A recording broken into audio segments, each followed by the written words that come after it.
Bien-aimés, bienvenue dans l'émission Réflexion, cette émission où chaque jour j'ai le plaisir vraiment d'enregistrer pour venir vers vous afin que vous soyez édifiés dans votre foi, afin que vous soyez interpellés par l'amour de notre Père, l'amour d'Adonai révélé en Yeshua, notre Messie.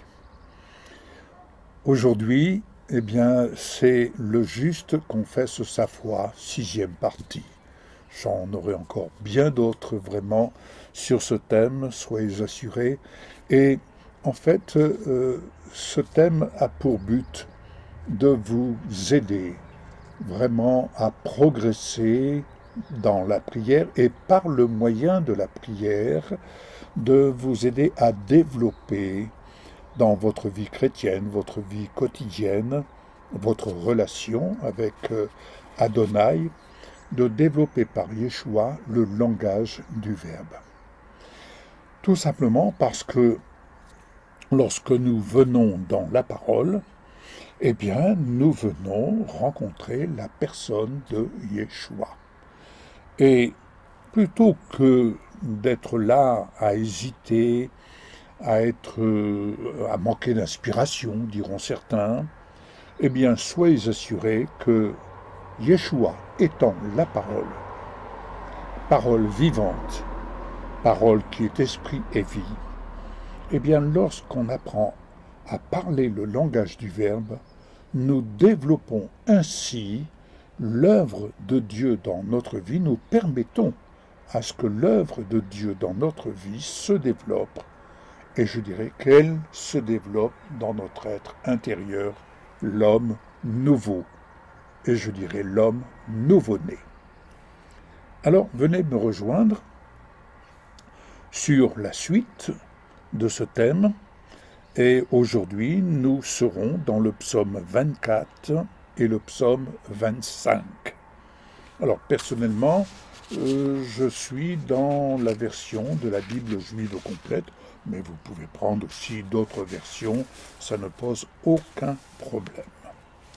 Alors, verset 1er du chapitre 24, psaume 24, je précise, nous pouvons être assurés d'une chose, la terre est à Adonai, et tout ce qui est en elle, le monde et tous ceux qui y vivent. Quelqu'un a dit il y a peu de temps que l'homme décidait du genre qu'il voulait être, homme ou femme. Il décidait de tout et il avait cette liberté de décider ce qu'il voulait être et ce qu'il voulait vivre et ce qu'il voulait faire. Autrement dit, abstraction de celui qui en est le créateur. Dieu Adonai est le créateur. Et il est dit ici, la terre est à Adonai, et tout ce qui est en elle, le monde, et tous ceux qui y vivent. Quand il est dit même que l'or et l'argent appartiennent à Dieu, quand on croit être les propriétaires, ceux à qui appartiennent à Dieu, c'est comme jadis dans le Moyen-Âge,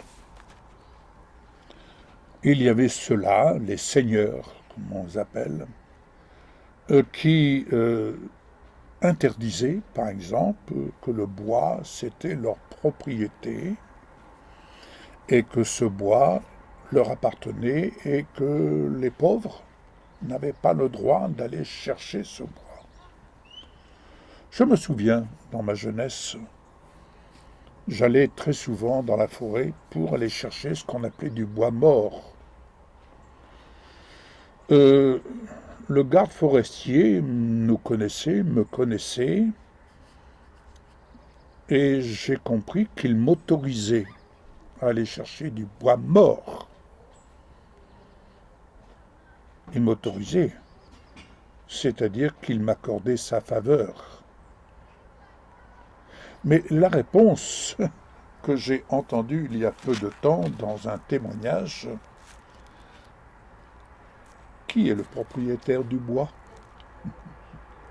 Oui, bien sûr, au premier degré, vous allez me dire, mais c'est celui qui l'a acheté, j'en conviens. Bon, on ne va pas discuter, mais en réalité, qui est le propriétaire du bois? Qui a créé le bois? Depuis quand le bois, la forêt, a-t-elle été créée? Il suffit de regarder autour de nous. Qu'est-ce qu'on en fait? Quel est l'usage que l'on en fait dans certaines régions du globe? Passons, allons plus loin. Verset 3. Qui pourra monter à la montagne d'Adonai? Et qui se tiendra dans son saint lieu? C'est important. Verset 4. Ceux qui ont des mains irréprochables et un cœur pur, et qui ne consacrent pas leur vie à des vanités. C'est-à-dire, ceux-là qui se voient comme Adonai prend désormais plaisir à nous voir dans l'œuvre parfaite de son Fils, premier-né d'entre les morts, c'est-à-dire Yeshua, glorifié. Oui, Adonai, Dieu notre Père, désormais, ayant été pleinement satisfait de ce que Yeshua a tout accompli, et qu'il a satisfait pleinement à notre place, et pour nous, à la justice de Dieu, désormais Dieu notre Père prend plaisir à nous voir dans l'œuvre de son Fils. Mais il nous appartient, si nous voulons avoir les mains irréprochables et avoir un cœur pur, de nous voir dans l'œuvre de son Fils bien-aimé comme Dieu nous voit. Ainsi, verset 5, nous recevrons, nous attirerons une bénédiction d'Adonai et la justice de Dieu qui nous délivrera. Verset 6, en effet, tel est le caractère de ceux qui le cherchent en Yeshua. Tel est le caractère de ceux qui se voient dans la perfection de Yeshua, c'est-à-dire la perfection de l'amour de Dieu. Alléluia. Ainsi, quand on se voit dans la perfection de Yeshua, on apprend à voir les autres dans cette même perfection. Verset 10. Plus je regarde et plus j'apprends à me regarder dans la perfection de Yeshua glorifié, plus j'apprends à connaître, à me connaître en lui, et plus tu apprendras à te connaître en lui, et plus la question va surgir, mais qui est ce roi de gloire? Est-ce que je le connais vraiment? Et est-ce que vraiment je suis connu de lui? Oh, je veux le connaître profondément, et je veux être connu de lui tel que je suis en lui. Bien-aimé, qu'il est important, je le répète, que chacun d'entre nous, nous allions à la découverte de nous-mêmes.